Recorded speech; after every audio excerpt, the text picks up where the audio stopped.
ॐ शुक्लाम्बरधरं विष्णुं शशिवर्णं चतुर्भुजं प्रसन्नवदनं ध्याये सर्वविघ्नोपशान्तये। अगजाननपद्मार्कनं गजाननं एकदन्तमुपास्महे। व्यासाय विष्णुरूपाय विष्णवे नमो प्रभविष्णवे। वासिष्ठाय निदाय ॐ श्रीरमा रमा रमेति मधुराच्छाय वाल्मीकि कोकिलं भाग्यार्थ विघ्न समृद्धो जगतरं वंदे विष्णुं पार्वती परमेश्वरम्।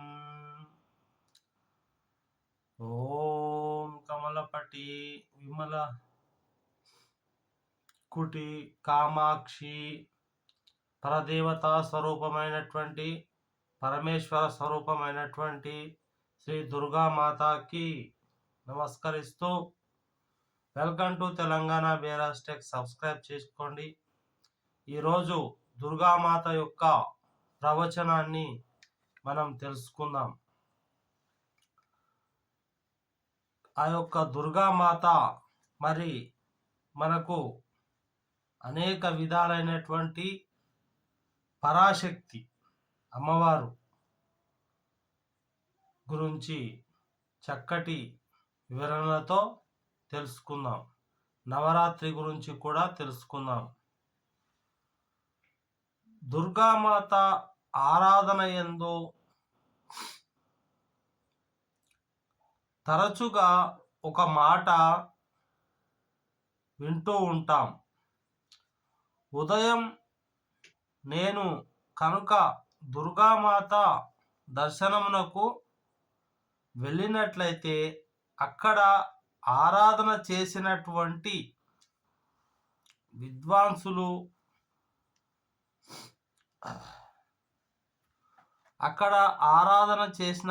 విద్వాంసులు కూడా అదే విషయాన్ని మనకు దర్శనం ఇస్తుంది.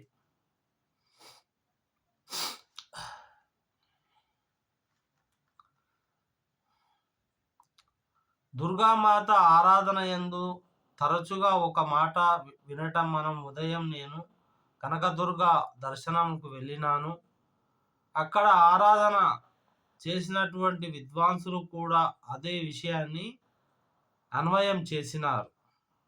అది వైదికం. అందులో మహాకాళి, మహాలక్ష్మి, మహాసరస్వతి, మల్లీశ్వరి సహిత శ్రీ దుర్గాదేవి నమో నమః అని అంటూ ఉంటారు.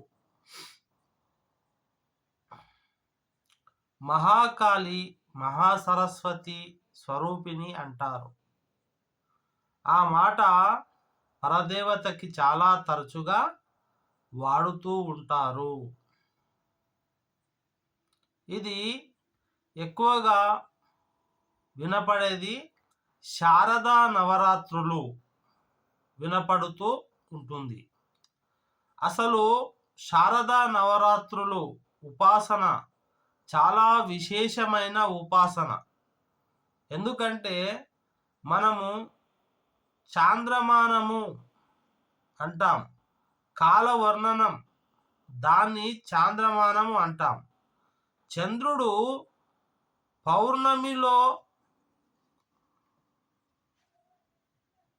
పౌర్ణమిలో ఎప్పుడైతే మొదలు వస్తుందో, కూడుతాడో ఆ పేరు మీద ఆ మాసం వస్తుంది. మొట్టమొదటి నక్షత్రం ఏది అంటే అశ్విని నక్షత్రం. అశ్విని నక్షత్రం చంద్రుడిలో కూడితే మనము ఆశ్వీజ మాసం అంటే మొదటి మాసం. మరి ఏది అవ్వాలి? మొదటి మాసం. ఆశ్వీజ మాసం ఆవలి కానీ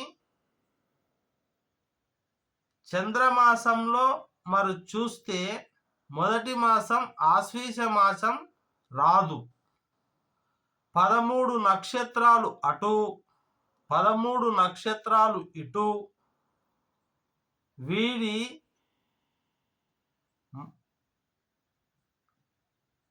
మధ్యలో ఉన్నటువంటి నక్షత్రం చిత్తా నక్షత్రంలో చంద్రుడు కూడుకొని చైత్రమాసం మొదటి మాసం అవుతుంది.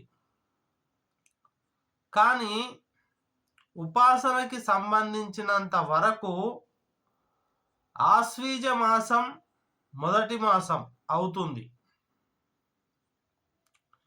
మొదటి మాసం ఎందుకు అవుతుంది అన్న దాన్ని పరిశీలిస్తే జ్యోతిష్య పండితులు, ప్రవేశమున్న విద్వాంసులు ఒక విషయాన్ని పేర్కొంటారు. తనంతట తానుగా ఈశ్వరుని ఉపాసన చేయటానికి పరమ పవిత్రమైన కాలము ప్రభాత కాలం. సూర్యోదయానికి ముందు కాలము ఉంటుందో 1 గంట 48 నిమిషాలు ముందు ఉన్నటువంటి ఆ కాలాన్ని ప్రభాత కాలము అంటారు. అది బ్రహ్మకాలము, ఆ బ్రహ్మ ముహూర్తము అంటారు. అది ఈశ్వరార్చన అత్యంత ఆవశ్యక్యము కలిగినటువంటి ఆ కాలము ఉదయము వేళ వస్తుంది. ఒక సంవత్సరమంతా కలిపి ఒకరోజు పరిగణ చేసేటటువంటి విధానం ఒకటి ఉంది. ఒక సంవత్సరం అంతా పరిశీలన చేస్తే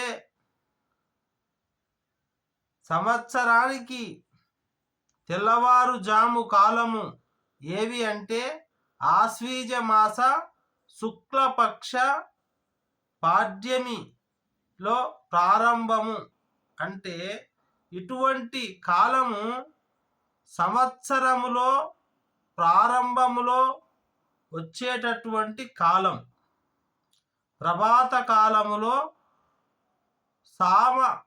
సామాన్యులు కాబట్టి ఆ కాలమునందు మొదటి ఆరాధన ఎవరికి చేస్తుంటారంటే పరదేవత ఆరాధన.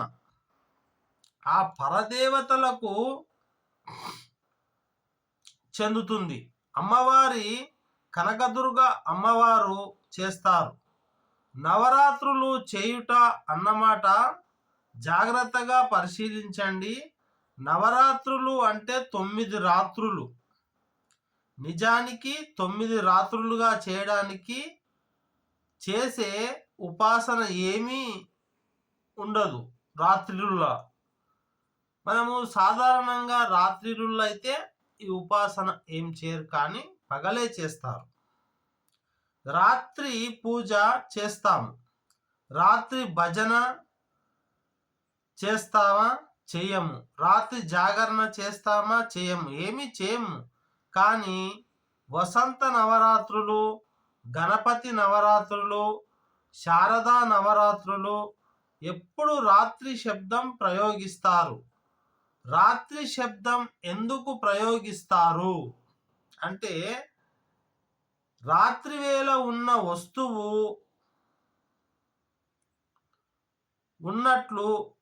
ఉన్నది మనకు ఉన్నట్లు కనబడదు. అది దుంగ, ఏదన్నా కట్టో తెలియదు, పామో తెలియదు, కర్రో తెలియదు, పామో తెలియదు, అలా ఉంటుంది. దొంగో ఎవడో తెలియదు, దొంగో ఎవడో తెలియదు. అంటే అజ్ఞానము ప్రతీకగా చీకటి పోవాలి అని ఉపాసన ఎందుకు పెడతారు. 9 దాటితే 10 వస్తుంది. 10 వస్తే ప్రక్కన 0 అయిపోతాడు. ఆ ఒక్కటి ఏందంటే పరదేవత, పరబ్రహ్మము అనే వరుసలోకి రావడం, జన్మ సార్థకం చేసుకోవడం అనేటటువంటిది జరుగుతుంది. అందుకే మనము ఈ యొక్క నవరాత్రులు అని జరుపుకుంటారు. 9 చేయరు, ఆ 9 చేస్తాం, 10 మాత్రం చేయం. పరబ్రహ్మ హేమమతి, బ్రహ్మమును తీసుకున్నవాడు బ్రహ్మమే అగుచున్నాడు. ఇప్పుడు సార్థకత చెందిన తర్వాత ఎవరైనా సరే ఆ బ్రహ్మాన్ని తెలుసుకున్న తర్వాత తాను కూడా బ్రహ్మమే అవుతాడు. ఆ బ్రహ్మమును తెలుసుకున్న తర్వాత తెలుసుకోవడానికి వేరొక విషయం అనేది ఉండదు. అప్పుడు ఏ ఒక్కదాన్ని తెలుసుకోవాలో తెలుసుకొని అది తాను అవుతాడు. అది భక్తి యొక్క చిట్ట చివరి స్థితి. దాన్ని శంకరాచార్యులు శివానంద లహరిలో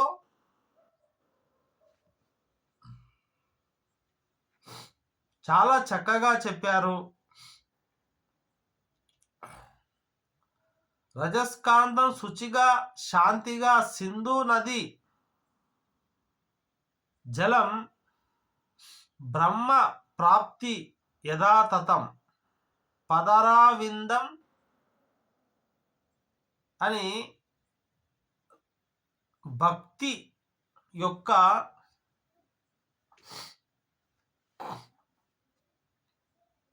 చరమస్థితి. అది ప్రవహించి నది ఎక్కడ కలుస్తుంది?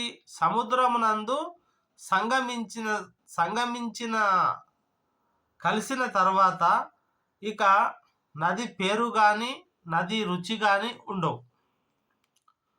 మీరు ఎప్పుడైనా బాగా గమనించండి, ఒక నది దూరం ప్రయాణం చేస్తూ ఉంటే కృష్ణానది, గోదావరి, తుంగభద్ర సంగమం అనేది ఒకటి ఉంటుంది సముద్రంలో. అక్కడ కలిసిన తర్వాత ఆ సముద్రపు నీరంతా ఉప్పుగానే ఉంటుంది. అప్పుడు సాగర సంగమం అనేది ఏర్పడుతుంది. ప్రవహించి సముద్రమునందు సంగమించి కలిసిపోయిన తర్వాత ఇక నది పేరు కానీ నది రుచి కానీ ఉండవు. సముద్రంలో కలిసిపోయి అవి అవిభాజ్యమయ్యి ఒక్కటైపోతుంది. అందుకే సగర సంగమం పరమ పవిత్రముగా చెప్పబడుతుంది. సంగమ స్నానం చేసినాము అంటారు. అటువంటి సాగర సంగమమునందు అది తన యొక్క రుచిని పేరుని వదిలిపెట్టి కలిస్తే భక్తుడు ఇక్కడ తాను అన్నమాట విడిచిపెట్టి, అంటే నేను అనేటటువంటి మాట విడిచిపెట్టి పరబ్రహ్మమునందు ఐక్యము అవుతాడు. భక్తి యొక్క చిట్ట చివరి యొక్క స్థానం అది. ఈ యొక్క దేహము అయిపోవడం అంటే చనిపోయిన తర్వాత అనుకోకూడదు. ఈ యొక్క మోక్షం అనేది చచ్చిపోయిన తర్వాత వస్తుంది, బ్రతికుండగా రాదు అని అంటుంటారు కొంతమంది. అది చాలా తప్పండి. వేదం అట్లా చెప్పలేదు. జీవించి ఉండగానే భవబంధ ముక్తుడు కావాలి. జీవన్ముక్తుడని ఐక్యం అవుతాడు. ఐక్యము అయిపోవడం అంటే చనిపోయిన తర్వాత అనుకోకూడదు. జీవన్ముక్తుడు ముక్తుడు అని రెండు మాటలు ఉంటాయి. జీవన్ముక్తుడు అంటే బ్రతికి ఉండగానే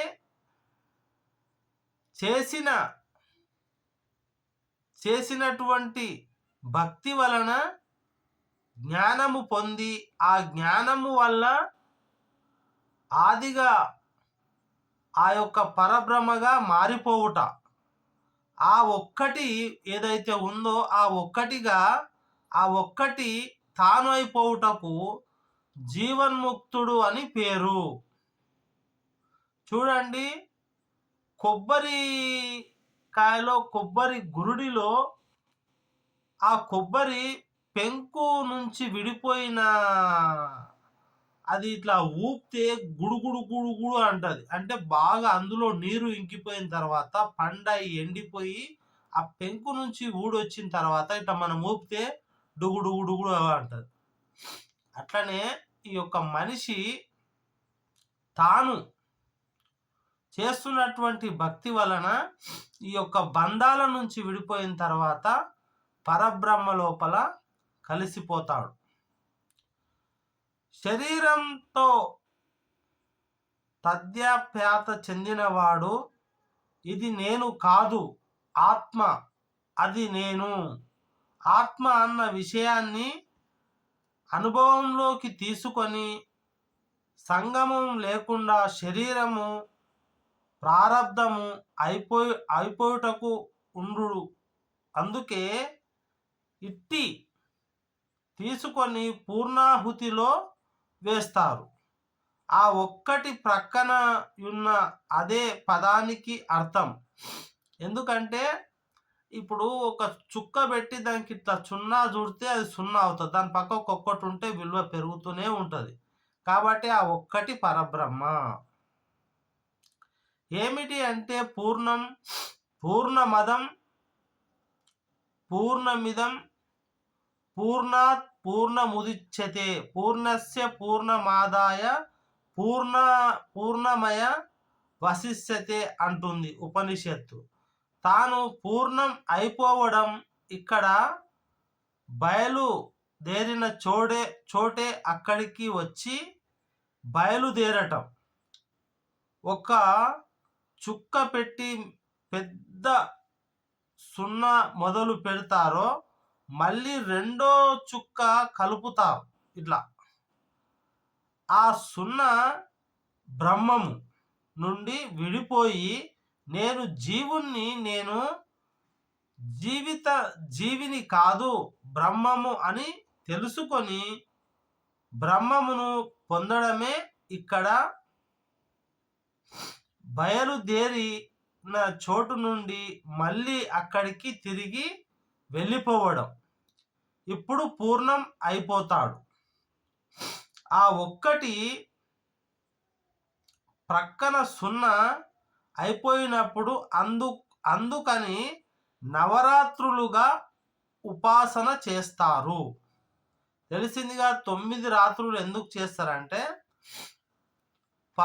10వ తారీఖు 10 రోజులు అయితే పక్కకు సున్నా వస్తుంది. కాబట్టి ఆ ఒక్కటి పరబ్రహ్మము చేరుకోవాలంటే 9 రోజులు నిష్టగా పూజ చేస్తే ఆ పరబ్రహ్మ యొక్క స్థానాన్ని మీరు పొందుతారు. దేవి నవరాత్రులు చాలా చక్కగా నిష్టతో గురువు సన్నిధానంలో మీరు చేసుకోవలసి ఉంటుంది. చేటం మొదటి 3 రోజులు మహాకాళి, ఈ యొక్క అమ్మవారిని 3 రోజులు మహాకాళిగా పూజిస్తారు.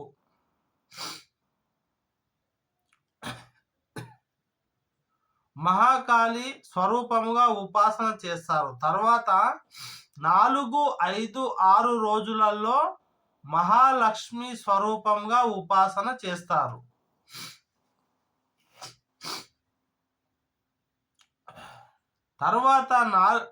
తర్వాత రోజుల్లో మహాసరస్వతిగా ఉపాసిస్తారు 9వ రోజు వరకు. ఆ పరదేవతనే ఆ దుర్గమ్మ 3 రోజులు ఒక రూపం, 3 రోజులు ఒక రూపంగా ఉపాసన చేస్తారు. దాని అర్థం ఆమె వేరు అయిపోతుందని కాదు. ఆమె ద్వారా మనకు ఈ ప్రయోజనం కలగాలి అని కోరుకుంటాం. ఇది యథార్థమున తెల్లవారుజామున చేసే పూజకు మరునాడు వస్తుంది.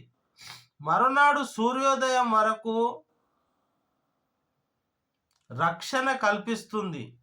అది కృత విస్కరణ అవుతుంది. సంవత్సరంలో చేసే శారదా నవరాత్రులు కూడా సంవత్సర పర్యంతము అటువంటి ఉత్కృష్టతని పుష్టిని అనుగ్రహిస్తాయి.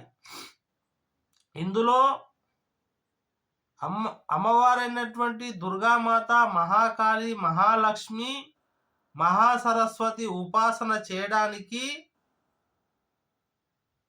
అవసరం ఈ 3 పేర్లు వేసి దుర్గా మాత పూజ చేస్తారు. ఎందుకు ఇన్ని రూపాలు నిర్ణయం చేసినారు, ఎందుకు ఇట్లా సాంప్రదాయకంగా వస్తుంది పరిశీలనం చేస్తే ఇందులో కొన్ని మనకు అయితే జ్ఞానమైన విశేషాలు చెబుతారు. సమానము కాని దృష్టిలో పెట్టుకొని ఆ రోజు ప్రసంగం పూర్తి చేసుకున్న విషయాలు చెబుతారు. కొన్ని విహంగ వీక్షణగా దీని గురించి మాట్లాడుతాను, మీరు శ్రద్ధతో వినండి. ఈ యొక్క దుర్గామాత యొక్క విశేషను విహంగ వీక్షణగా చెప్తానంటే కొంచెం చెప్తాను. పూర్వకాలంలో ఒక మహా అసురుడు, ఆయన దుర్గమాసురుడు. ఎంత తపస్సు చేశాడో తెలుసా? సహస్ర వర్షములు బ్రహ్మ కోసం తపస్సు చేసిండు. అయితే ఇట్లా ఒక్క స్త్రీ కన్నురెప్ప కొట్టకుండా, మానవ జన్మ ఎత్తి కనురెప్ప కొట్టకుండా 100 సంవత్సరాలు అలాగే చూస్తూ ఉన్నటువంటి స్త్రీ చేతులను మరణించాలి. అదొకటి. తర్వాత తారాదేవిని మెప్పించి అనేక దివ్యమైనటువంటి శక్తులు పొందుతాడు. బ్రహ్మను ఓడించి 4 వేదాల యొక్క శక్తిని కూడా ఈ దుర్గమాసురుడు పొందుతాడు. అప్పుడు దేవతలు కానీ శివుడు కానీ వాళ్ళ చేతిలో నాకు మరణం లేని వరం కూడా ఈ యొక్క దుర్గమాసురుడు పొందుతాడు. అయితే ఏకఛత్రాధిపత్యంగా ఈ సృష్టిని పరిపాలిస్తున్నటువంటి ఆ దుర్గమాసురుని అంతమొందించడానికి, మరి ఆ దుర్గుణాలను అంతమొందించడానికి పరాశక్తిని ఆరాధించడం మొదలుపెట్టారు దేవతలు. ఈ కథ మన దేవి భాగవతంలో ఉంటుంది. ఇవన్నీ మన పురాణాలు, మన కథలు, మన యొక్క ధార్మికమైనటువంటి గ్రంథాలు శ్రద్ధాభక్తులతో మరి ఆ దుర్గుణాలను పోగొట్టి అతనికి కూడా దుర్గామాత మోక్షం ఇచ్చింది. అందుకే ఈనాడు నవరాత్రులు జరిపి జ్ఞానాంధకారాలను పోగొట్టి ప్రజలందరికీ జ్ఞానాన్ని పంచే దిశగా నవరాత్రులు జరుపుకుంటారు. దీని గురించి మాట్లాడుతాను. మహాకాళి ఉపాసన ఎందుకొరకు అంటే, పుట్టుకతో మనకు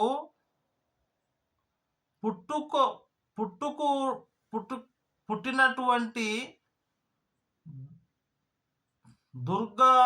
దుర్గములను పోగొట్టుకోవడం కోసం నేను చేసిన మాట జాగ్రత్తగా పట్టుకున్నారు అనుకోండి. ఒక దాన్ని పట్టుకున్నాను అనుకోండి, దాన్ని విడిచిపెట్టడం నా చేతిలో ఉంటుంది. ఇప్పుడు నా చేతిలో ఏంది, ఒక పెన్ను పట్టుకున్నా, ఇది ఇలా విడిచిపెడితే పడిపోతుంది. అయితే ఇక్కడ మీరు ఒకటి గమనించాలి. మనకు తెలియకుండా మన శరీరంలో, మన లోపల, మనసు లోపల చాలా ఉంటాయి. చాలా రకాలైనటువంటి మనకు దుర్గుణాలు ఉంటాయి. ఆ దుర్గుణాలు పోవాలంటే ఆ పరదేవతను ఆరాధిస్తేనే పోతాయి. కొంతమందికి కొన్ని వ్యసనాలు ఉంటాయి. ఆ వ్యసనాలకు కొన్ని ఎడిక్షన్లు కూడా ఉంటాయి. అవి అందరికీ రావు. నిపుణులు వాటిని పోగొడతారు. అయితే ఈ విధంగా భగవంతుని చేరుకోవడానికి కూడా అనేక మార్గాల లోపల మనం భక్తి శ్రద్ధలతో దుర్గామాతను ఆచరిస్తే మీకు తప్పక జ్ఞానం కలిగి ముక్తి లభిస్తుంది. నీ చేతిలో ఉంటుంది. నేను ఒక కర్ర పట్టుకున్నాను అనుకోండి, ఆ కర్ర నేను వదిలించుకోవచ్చు. వ్యసనాలుంటే వాటికి వేరే విధంగా మనం వదిలించుకోవాలి.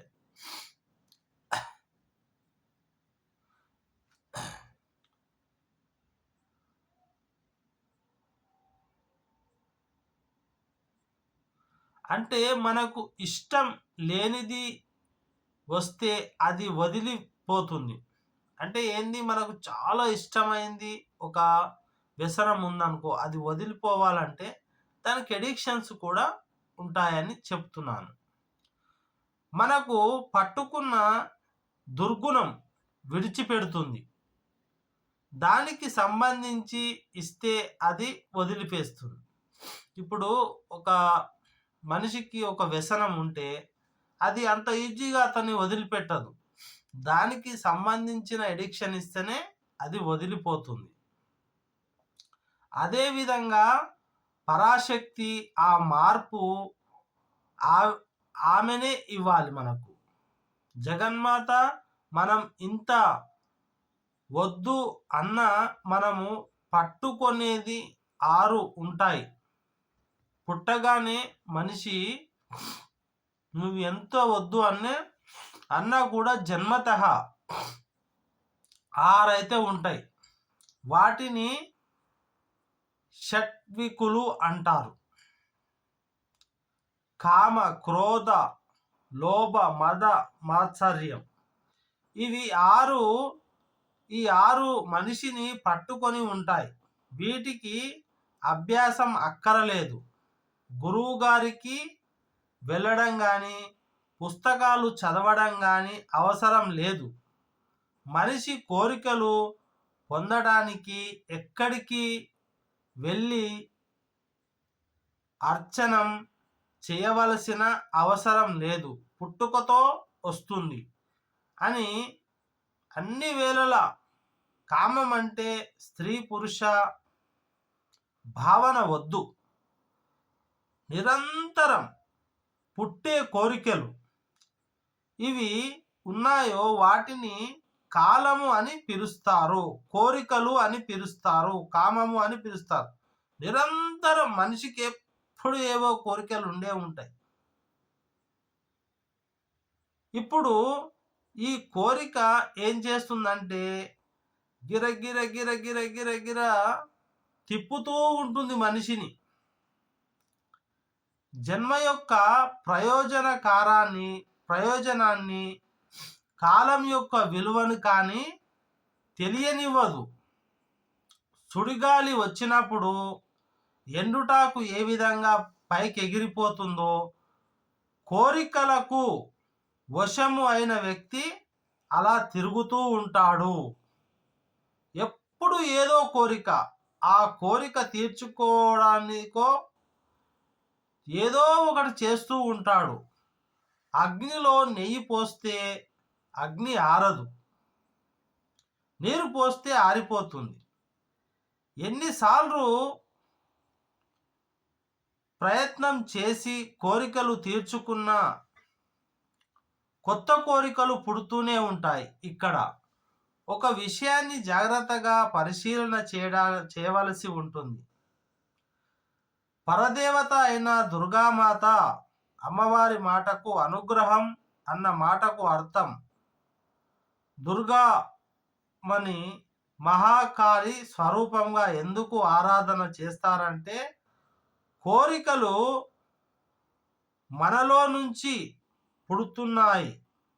ఆ కోరికలు పుట్టకుండా ఉండాలని ఎవరు చెప్పారు? అవసరంలన్నీ కొన్ని ఉంటాయి. ఒక బ్రహ్మచారి ఉన్నాడు అనుకోండి. నేను బాగా వేదాధ్యయనం చెయ్యాలి, నేను గురువు గారి మనసులో ఆరాధన చెయ్యాలి, బ్రహ్మచర్యంలో ఏది నేర్చుకున్నానో నేను జీవితాంతం ఆ విద్య జీవితాంతం వరకు ఆ విద్య జీవితాంతం నాకు బాగా ఉపయోగపడుతుంది అన్న ఉత్సాహం ఉండాలి. ఆ ఉత్సాహంతో అతడు చేయవలసిన పనులు అతడు చెయ్యాలి. అసలు మనస్సుకు ఉత్సాహం ఉండకూడదనే భావన ఉండొద్దు. మనస్సుకు ఉత్సాహం ఉండకూడదు, ఎప్పుడు నిద్రావన స్థితిలో ఉండాలి అనే భావన ఉండకూడదు. పిల్లలు బ్రహ్మచర్యులు అంటే ఇక్కడ విద్యార్థులు అండి, పెద్దవారు కాదు. వాళ్ళు నేర్చుకున్నటువంటి విషయాలను ఎప్పుడూ కూడా పరదేవత యందు తాను నేర్చుకున్న విద్య, గురువుల దగ్గర ఉన్నటువంటి విద్య అత్యంత ఉత్సాహంతో నేర్చుకోవాలి. రామాయణంలో మనిషి నిరుత్సాహం లేకుండా సంతోషంగా ఉండటమే లక్ష్మి. ఉత్సాహముగా కార్యమును చెయ్యాలని ఎవరు అంటారో ఆయన గొప్ప ఐశ్వర్యవంతుడు, లక్ష్మీపుత్రుడు అంటారు ఆయన.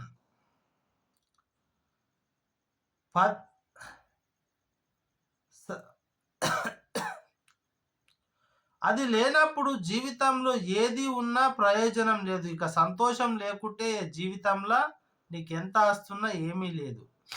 ఆ ఉత్సాహం అన్నది మనస్సులో ఉండాలి. మంచి పనులు చేయాలన్న తాపత్రయం కలిగి ఉండాలి.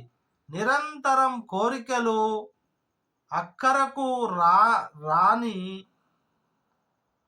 రాలేని విషయాల చుట్టూ తిరుగుతూ చూస్తూ వాటిని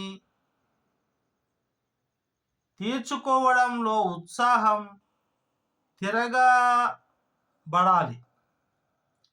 తాను మనుష్య జన్మ ఎత్తినందుకు ఏ పరమ ప్రయోజనమైన కార్యము నెరవేర్చుటలో మంచి మంచి కార్యాలు చెయ్యాలి అంటే మంచి మంచి సంకల్పములు రావాలి. ఆ సంకల్పాలు ఎక్కడ వస్తాయి? మన మనస్సులోనే ఆ యొక్క సంకల్పాలు అనేటటువంటివి వస్తాయి. మనకు ఎక్కడో వస్తాయి, ఎవరో చేస్తారు అంటే కాదు. ఆ యొక్క సంకల్పాలు అనేటటువంటివి మన మనసులో జన్మించాలి. అప్పుడే వాటిని మనము సాధించగలం, చేయగలం. శ్రద్ధగా వినండి కొంచెం. భగవంతుని యొక్క పరాశక్తి దుర్గామాత యొక్క దీక్షలో ఉన్నవారు శ్రద్ధగా వినండి. అలాగే అందరూ కూడా వింటే ఇది చాలా మంచిది. ఈ ప్రవచనంలో మనస్సులో మంచి సంకల్పాలు రావాలంటే మనస్సును పోషించాలి. శరీరాన్ని పోషించడానికి నోటి ద్వారా అన్నము తింటాం. ఆ అన్నము ఎంత పరిశుద్ధ ఆహారాన్ని తింటే పోషక విలువలు, విటమిన్స్, మినరల్స్ కలిగి ఉండి అన్ని సమృద్ధిగా పౌష్టిక ఆహారాన్ని తీసుకున్నట్టయితే తింటే శరీరం అత్యంత బలంగా ఉంటుంది. నోటితో వెళ్ళే ఆ ఆహారము వల్ల శరీరము పోషించబడుతుంది. 5 కణాలు అంటే జ్ఞానేంద్రియాల కన్ను, ముక్కు, చెవి, నోరు, ఇవన్నీ 5 కణాలు వెళ్ళే విషయాల వలన మనస్సు పోషించబడుతుంది. మనసు కూడా పోషించబడాలి కదా, ఆ విధంగా పోషించబడుతుంది. కంటిలో ఎప్పుడు ఏది చూస్తాడో దానివల్ల మనస్సు ప్రభావితం అవుతుంది. ఏది వింటుంటాడో దానివల్ల ప్రభావితం అవుతుంది. ఏది ముట్టుకుంటాడో దానివల్ల మనస్సు ప్రభావితం అవుతుంది. దేని వాసన చూస్తుంటాడో మనస్సు దానివల్ల ప్రభావితం అవుతుంది. మీరు చూసేవన్నీ మంగళప్రదమైన విషయాలు. మీరు చేసే శుభప్రదమైనటువంటి మీరు ఇటువంటి దేవాలయముల యొక్క మహాత్ముల వంక చూడటం, మంచి విషయాలు, మంచి పుస్తకాలు, ఇంటిలో ఎటు చూసిన కంటి వైపుకు చూసిన, ఏ అలంకార వైపు చూసినా మనకు మంచి కనిపిస్తే మనస్సు కూడా చాలా మంచిగా ఆనందకరంగా ఉంటుంది. పరమోత్కృష్టమై ఉన్నాయి అనుకోండి, అవి మన మనస్సును సత్వగుణం వైపు ప్రకాశవంతంగా చేస్తాయి. సర్వోన్నతమైన మనస్సును మనకు కల్పిస్తాయి.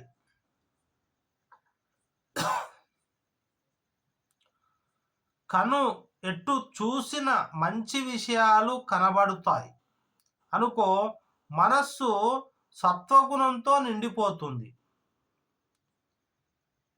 వినే పని ఉద్వేగం కనిపించకుండా పొంతన కల్పించడం మీరు వింటుంటారు అనుకోండి, అవి మా మనస్సుకి శాంతిని ఇస్తాయి. మంచి శ్రవణ శక్తి, ఏదన్నా ప్రవచనం కానీ పెద్దలు చెప్పింది వింటుంటే మీకు మంచి జ్ఞానం అయితే వస్తుంది. ఇంట్లో మంచి పుస్తకాలు ఉన్నాయనుకోండి, మీరు ప్రతిరోజు ఆ పుస్తకం చదువుతూ ఉన్నారు అనుకోండి, అది మీ మనస్సునకు ప్రభావితం చేస్తుంది. మనస్సు ఎంత ఆరోగ్యవంతంగా, ఎంత బాగా ప్రభావితం అవుతుందో అందులోని అన్ని మంచి సంకల్పాలు ఉద్భవిస్తాయి. నేను ఈ మంచి పని చెయ్యాలి అనుకోవాలి. అట్లా మంచి పని చెయ్యాలి అన్న ఉత్సాహం పుడుతుంది. ఆ కార్యాన్ని చేయడం కోసం మనస్సు నిరంతరం ఆలోచనలు చేస్తుంది. తన శక్తిని వినియోగిస్తాడు. ఆ ఉత్సాహం మరణించకూడదు. కార్యములు మంచివి చెయ్యాలి. చేయడం చేత మనిషి కీర్తిని పొందుతాడు, భక్తుడవుతాడు. హరి నీతి శతకం చెప్తూ ఒక మాట అంటాడు, ఆపదల యందు ధైర్యము, అంకిత సంపదల యందు ఒక ఆపద వస్తే మట్టి ముద్దలాగా కింద పడిపోవద్దు.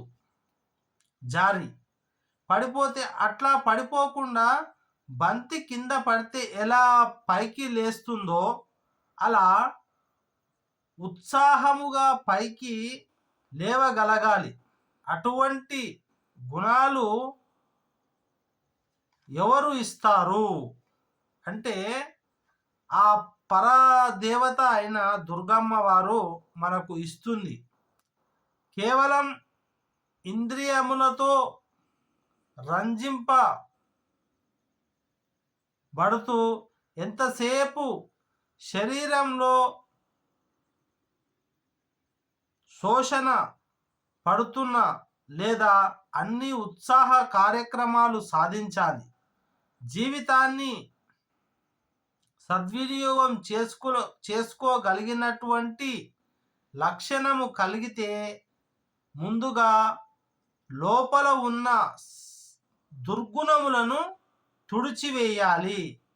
మీరు చూడండి, అవసరం ఉన్నా లేకపోయినా ఇంటిని మనము 2 పూటలా తుడిచివేస్తారు. అదేవిధంగా ఎందుకు తుడిచివేస్తారు అంటే ఇంటి లోపల ఉన్న చెత్తా చెదారము ఏదైతే ఉంటుందో అది బయటికి పోతుంది. మన లోపల ఉన్నటువంటి దుర్గుణాలను పోగొట్టడానికి, తీసివేయాలంటే మనం మంచివి చూడాలి, మంచివి వినాలి. ఇంట్లో ఉండకూడని విషయములు ఏముంటాయో తీసి పారవేయాలి.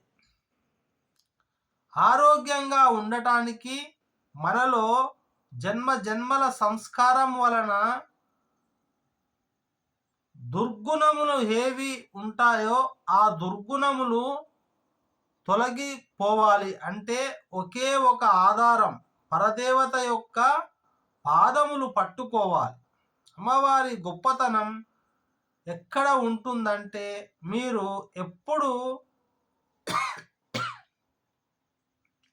ఎరుక చేయండి. అది దుర్గామాత పర్వం భక్తి చేస్తున్నారో మాలగా నిష్టగా వేసుకొని అప్పుడు మీలో ఉన్నటువంటి ఆ దుర్గుణాలను, ఆ దురాచార వ్యవస్థను మీకు మంచి ఆనందం కలుగుతుంది. ఈ యొక్క 9 రోజులు చేసినట్టయితే అవగాహన శక్తి, సంబంధం, ఏ కదలిక అయినా దుర్గామాత కరుణతో జరుగుతుంది. శక్తి రావాలంటే మనకు దుర్గామాతతోనే వస్తుంది. శక్తి స్వరూపం. మనకు దుర్గామాత యొక్క దీక్ష ఉన్నంత కాలం మా లోపల శక్తి ప్రజ్వరిల్లుతుంది. ఆమెనే కదలిక శక్తి, చైతన్య శక్తి అంటాం కదా. నేనిప్పుడు మాట్లాడాలి అంటే చూడండి, మాట్లాడాలంటే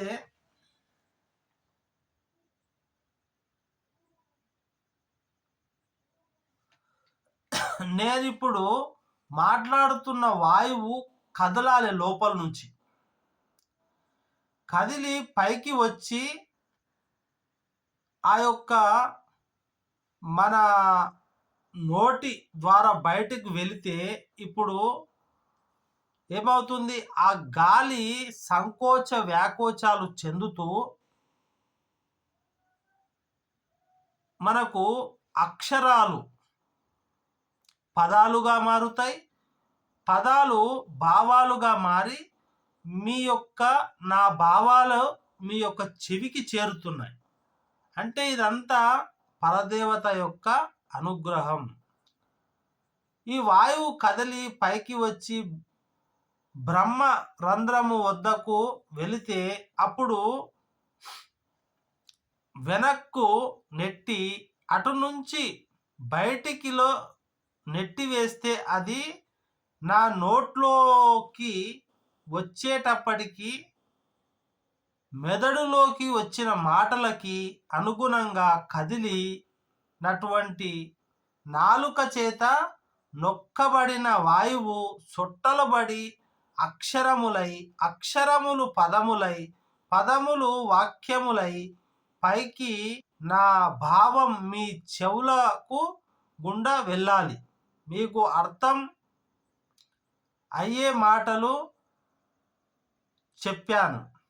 కదలికలు అని కూడా పరదేవత యొక్క అనుగ్రహం మాత్రమే. అనుగ్రహం ఉంటేనే మనం యొక్క భగవంతుని గురించి మనం మాట్లాడతాం. జీర్ణం అయిన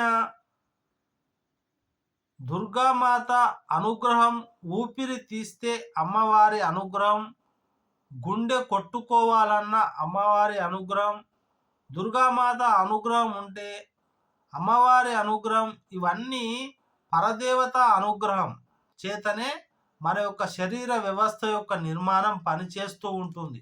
ఇది ఒక పెద్ద ఇంజన్, ఒక పెద్ద రసాయన నిర్మాణం.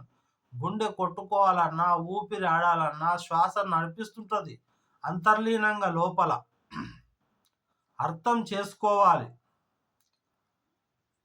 దీక్షలో ఉన్నటువంటి వారు, ఈ యొక్క నవరాత్రి దీక్షలో ఉన్నటువంటి వారు చక్కగా వినండి. బ్రహ్మచర్యంలో ఉంటారు మీరు. ఇవి వినడం వల్ల ఆ పరాశక్తి యొక్క అనుగ్రహం అయితే పొందుతారు. అయితే ఇవన్నీ పరదేవత అనుగ్రహం చేతనే కదలికలు అన్నీ వస్తూ ఉంటాయి. చిట్ట చివరకు కదలికలు ఆగిపోవడం అన్న మాటకి అర్థం ఏమిటి? ఒక వస్తువు ఇలా కదులుతుంది, మరి స్థిరత్వంగా కదలకుండా ఎప్పటికీ శాశ్వతంగా రూపం మారకుండా ఏదైతే ఉంటుందో అదే సత్యము, అదే శివం, అదే శివుడు పరమేశ్వరుడు. దాంట్లో మార్పు ఉండదు. ఇక సత్యంలో సత్యం ఎప్పటికూ నిత్యమే. అందుకే శివుని సదాశివుడు అంటారు. మార్పు లేనిది, మరణానికి కూడా మరణాన్ని కలిగించేటటువంటిది సత్యమే. ఆ సత్య స్వరూపం, పరబ్రహ్మమైనటువంటి సత్య స్వరూపాన్ని మీరు మంచి కదలికలో అంటే ఉచ్ఛ్వాస నిశ్వాసల్లో కూడా పరాశక్తిని మీరు జపిస్తే దుర్గామాతని సత్యాన్ని చేరుకుంటారు. ఏది కదలినదో, అది మార్పు చెందదో,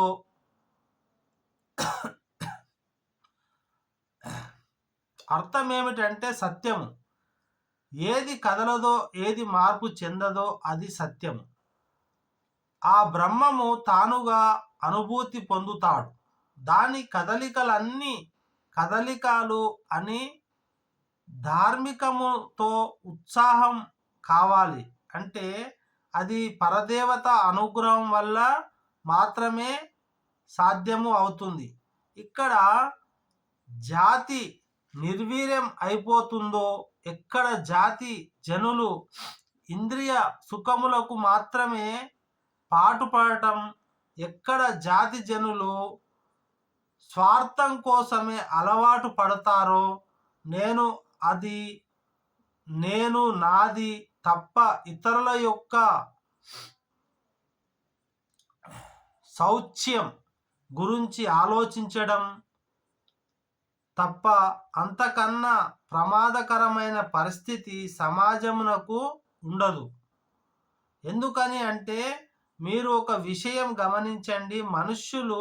మనుష్య ప్రజలకు ఉన్న గొప్పతనం ఏమిటంటే మిగిలిన పనులు మనుషుల మీద, మిగిలిన జంతువులన్నీ మనుషుల మీద ఆధారపడతాయి.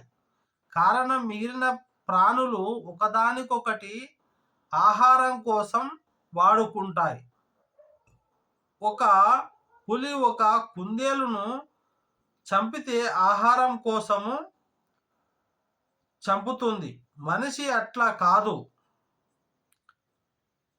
పక్షిని చూసి విమానం ఏర్పాటు చేసుకున్నాడు,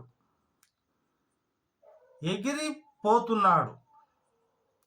గుర్రానికి డెక్కలు చీలి ఉండవు కాబట్టి దాని మీద కూర్చుంటే నేను పర్వతం ఎక్కగలుగుతాను అని గుర్రం మీద కూర్చొని స్వారీ చేయటం, కొండలు ఎక్కుతాడు. ఒక గాడిద బరువులు మోయగలదో లేదో తెలుసుకొని తద్వారా తన ప్రయోజనాన్ని సాధించుకుంటాడు. ఒక చేప నీటిలో ఈదడం చూసి తాను అట్లా ఈదడం నేర్చుకుంటాడు. నెమలి నృత్యం చూసి తాను నృత్యం నేర్చుకుంటాడు. కోయిల అరుపు చూసి సంగీతంలో సప్త స్వరాలు నేర్చుకుంటాడు. సమస్త ప్రాణుల్లోని విభూతులను మనిషి వాడుకుంటాడు. కుక్కల విశ్వాసాన్ని తెలుసుకొని కుక్కకి పట్టెడన్నం పెట్టి రాత్రిలో వేస్తే తలుపులు తెరిచి కూడా హాయిగా నిద్రపోతాడు. కుక్క కుక్క ఇంతటి కాపల కాస్తుంది ఇల్లును అని పనుల విభూతులని మనిషి వాడుకుంటాడు. అప్పుడు సమస్త ప్రాణులను తాను అవసరాలకు వాడుకోబడుతున్నాడు. కాబట్టి వాటిని కాపాడే పని కూడా అవసరం మనిషిదే. ఈ సంస్కరణ కాలం ఏర్పడాలి అంటే ఎలా? అలా లేనప్పుడు మనుష్య జన్మ నిరర్థకం.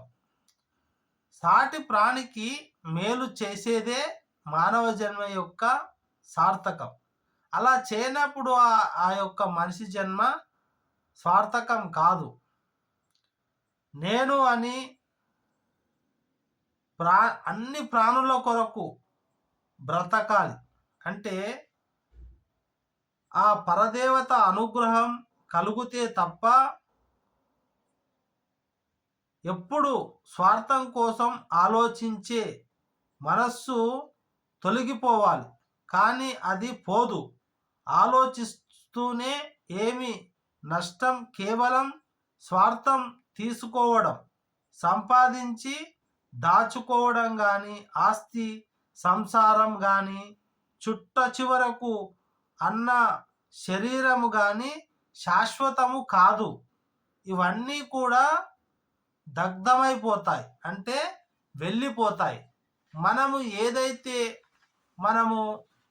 నాది కాదు ఇదంతా ఆ యొక్క పరదేవత స్వరూపమని భజిస్తూ కీర్తిస్తూ ఉంటాడో ఆ యొక్క పరదేవతకు చెందుతుంది. చివరకు మిగిలిపోయేది జీవుడు ఒక్కడు ఉంటాడు. లలితా సూత్రానికి భాస్కరాయలు వాక్యం చేసినారు. పరదేవత అనుగ్రహంతో చేసినారు. అదేమి సాధారణంగా చేసిన వాక్యం కాదు. అటువంటి వాక్యం పరదేవత అనుగ్రహంతో చేసినప్పుడు అన్య అనే పదానికి వాక్యం చేస్తూ మనిషి ఎలా బ్రతికినాడు అన్నదాన్ని బట్టి మనిషి ఆఖరి ఆలోచన ఉంటుంది. ఆఖరి ఊపిరిలో మనస్సు కదులుతుంది. అందుకే మీరు చూడండి, పూజ చేసేటప్పుడు మొట్టమొదట ప్రాణాయామం చేస్తారు. కుడి ముక్కు మూసుకొని ఊపిరి తీసుకొని ఎడమ ముక్కుతో వదిలివేస్తారు. అలాగే ఎడమ ముక్కు మూసుకొని వాయువు వదిలిపెట్టడం చేస్తారు. ఇది ప్రాణాయామం. ఎందుకు చేస్తాం అంటే ఊపిరి యొక్క వేగము నియంత్రించుకోండి. మనస్సు యొక్క వేగము నియంత్రించబడుతుంది. ఊపిరి వేగం మీద మనస్సు వేగం ఆధారపడి ఉంటుంది. ఆఖరి ఊపిరిలో ఆఖరి మనస్సు కదులుతుంది. ఆఖరిసారి మనస్సు దేనిని పట్టుకుంటుందో దానిని విస్మరిస్తుంది. అర్థ చింత అని ఉంటుంది. అర్థ చింత అంటే భార్య మీద, బిడ్డ మీద, ఆస్తి మీద, పొలాల మీద, అశౌర్యం మీద, వీటి మీద ఉన్న భ్రాంతికి ఈశ్వరుడు ఏమంటాడంటే, నీకు సర్వోత్కృష్ట మనుష్య జన్మ ఇచ్చినాను. నీ ఆఖరి తలంపు దేని మీద ఉండిపోయింది? నీవెంత ఆశా నిశ్వాసలో పడిపోయావు. అస్పృశ్యతమైనవి గుర్తుకొస్తాయి. నీకు వాక్కు నీవను బుద్ధి నీచము. మరి ఎలా చేయాలి? గురువును ఇచ్చాను, శాస్త్రాన్ని ఇచ్చాను, నీచము. ఇవి మీకు ఏవి అక్కరకు లేవు. నీవు ఆశ్చర్యమైన వన్నీ పట్టుకున్నావు. ఈ పాటి దానికి నీకు మనుష్య జన్మ అక్కరలేదు. ఒక కుక్కకు కూడా ఇది నాది, ఈ ఇసుక దిబ్బ నా పాన్పు, ఇదంతా ఇది అనే భావన ఉంటుంది. ఆ కుక్కకు ఒక సందులోంచి ఆ కుక్క వస్తే ఒప్పుకోదు, బౌ బౌ అంటుంది. ఈ ఈ సదంతా నీదే అనుకుంటావు. ఈ ఇల్లు నాది అనుకున్న వాడు అంతే. ఎన్నాళ్ళు ఉంటాడు ఈ ఇల్లు నాది, ఈ ఇల్లు నాది అన్నవాడు? శవం బయటికి వెళితే ఆ ఇల్లు మాత్రం ఈయన నా వాడని మాత్రం అనదు. ఆత్మ వాసులు వచ్చి, తన వారసులు వచ్చి ఈ ఇల్లు నాది అన్నప్పుడు కూడా ఇల్లు ఏమీ అనదు. అయ్యో మీ తండ్రి ఇంత కష్టపడ్డాడని హేచి అనదు. ఆలోచించి వలసినది ఏమిటంటే, అశాశ్వతమైనవి ఎన్ని పట్టుకున్నావన్నది కాదు, మనస్సు విశాలం చేసుకొని ఎంత బాగా బ్రతకగలిగినాము, ఎన్ని విషయాల గురించి ఆర్తి చెందినాము అన్నది ఒక్కసారి ఊపిరిలో ఆఖరిసారి కదులుతుంది.